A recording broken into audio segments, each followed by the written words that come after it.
Good morning and welcome to Morning Movie News. Today's episode is going to be a little shorter because not a big news day, and also there are a ton of episodes coming out later today. A number of trailer reviews and also my review of Riddick.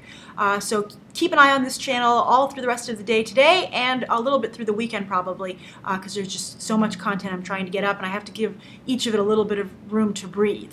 But I didn't want to skip morning movie news because I appreciate that so many of you make it a part of your day.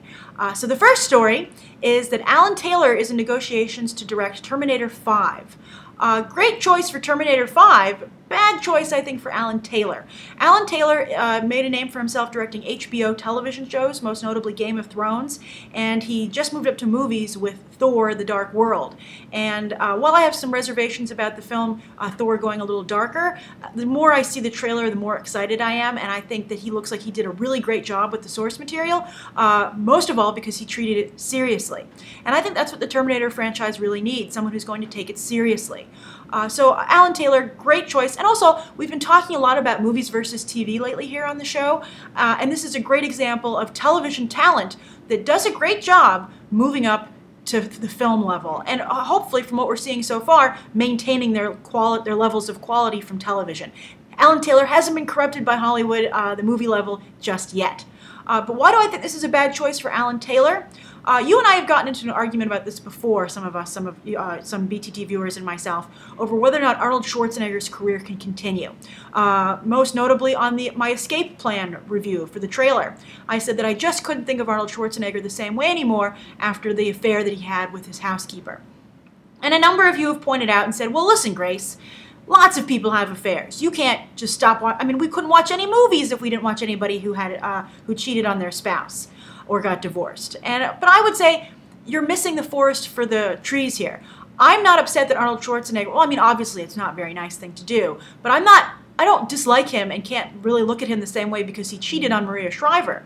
My problem is that he had an affair with someone who was in the house, who lived there with this family, interacted with his family, knew his family, had a child with that person, still didn't tell his family that that was his child, although when you look at the child, how did they not guess? But then raised the child with his own family, and they interacted with his illegitimate child and thought and had no idea that that was their stepson or step sibling. And I think that's just a really horrible thing to do. It's a huge betrayal of trust, and also for Arnold Schwarzenegger and his maid to have the secret between the two of them, almost laughing at Maria Shriver and his children, because behind their backs, I mean, everybody in the room doesn't know something that these two people do. And I thought that was just really horrible. And for him to do that, it was really one of the worst things I've heard of anybody doing it in a marriage to somebody else, besides obviously physically harming them.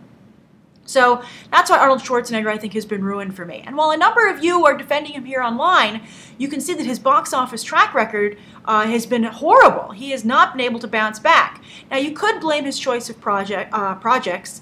That might be the problem. So maybe a Terminator film would work. But I would be interested to see if other people have the same problem and just can't get behind it. So I think that maybe if they could do a Terminator franchise, continue it without Arnold Schwarzenegger, maybe get Linda Hamilton back in there, Edward, stuff like that, that would be good.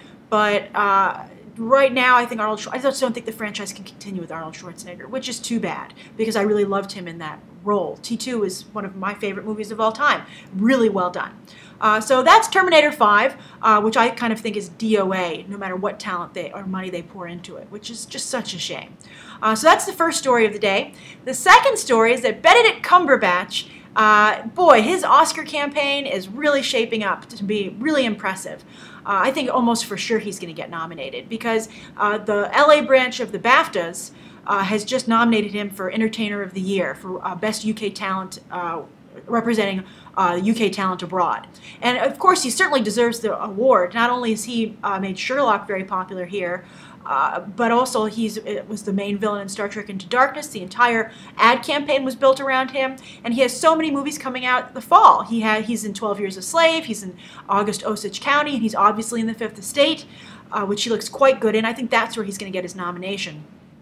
But this is how Oscar campaigns work. They start getting you accolades. Everyone will attend the ceremony in November. That's going to be held in Los Angeles, and everyone will say such wonderful things about Benedict Cumberbatch, and everyone in the audience will be like, "Oh yes, oh he is wonderful." Oh, because there's a bit of a lemming mentality in Hollywood. And then when they go to fill out their ballots, they'll be like, "I've heard such great things about Benedict Cumberbatch. I'm going to nominate him."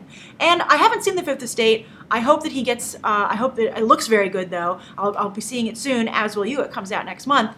But I think Benedict Cumberbatch is definitely deserving of this talent. And as I've mentioned before, I think that he was introduced not in the best way to a lot of people here in the United States through Star Trek Into Darkness. I feel that's his weakest role to date, actually. So I'm excited for everyone to try to maybe see what all the excitement is about and give him a second shot and, see him in these other films. So, but the wheels are turning. People behind the scenes are really gunning to get Benedict Cumberbatch an Oscar nomination, and this is a big step forward for them with this BAFTA award. The other story, oh yes, this is a story that was covered in the Hollywood Reporter just the other day, and it's about some difficult situations coming up with releasing films with stars posthumously. Now, obviously, the most famous example of this is Heath Ledger, who tragically passed away, but then there was still the release of The Dark Knight, and also the Imaginarium of Dr. Parnassus that he was in. And they found a clever way to fix that, and that they had other actors kind of fill in for him, very prestigious actors who a number of them are friends of his in real life, and I think they handled that well. But also those were very epic fantasy films where I think the characters themselves moved beyond the actors. So I think there was a separation there. But there are two stars who unfortunately passed away recently, James Gandolfini and Cory Monteith. And they have films that are coming up. James Gandolfini is Enough Said with Julia Louis-Dreyfus. And also Cory Monteith has two films. One is McCanick and the other is All the Wrong Reasons. And so the question is, and the Hollywood Reporter article was talking about the delicate situation these producers are in, not wanting to shelve their films, which obviously not only did the talent who died sadly work very hard on, but a number of other people worked hard on them as well. But can the film survive? Especially when it's so raw, these characters' death. I mean, obviously, we watch old films with actors that have passed away all the time. But something so raw like this, and the manner under which these actors died, both of them died tragically and too soon, really, for both of them. James Gandolfini of a heart attack and Cory Monteith of a drug overdose. It might be hard to really escape into the films. But I'm wondering, what do you think? Are you interested in seeing a movie with James Gandolfini and or Cory Monteith so soon after their deaths? Do you think you can separate the film, especially when it's a lighter touch film, it's not a big epic fantasy with lots of costumes and makeup? Do you think that you can separate the two? Do you plan on seeing these movies?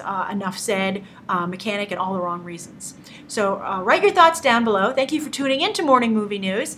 Again, thank you for making it a part of your day. I love talking to you guys every day and seeing your comments down below and getting to answer your questions and stuff like that. I didn't get to answer a question today, but you'll see that I did answer some questions actually that you guys have been bringing up in some of my trailer reviews that will go up later today and tomorrow. So check back in. First up will be the Riddick. Someone did ask for me to try and announce videos in advance when I can. Sometimes I don't know what's going up exactly when, so I can't, but I do know that the Riddick review will be going up very shortly, so keep an eye out for that. All right, thanks for watching, and I'll see you soon. Bye.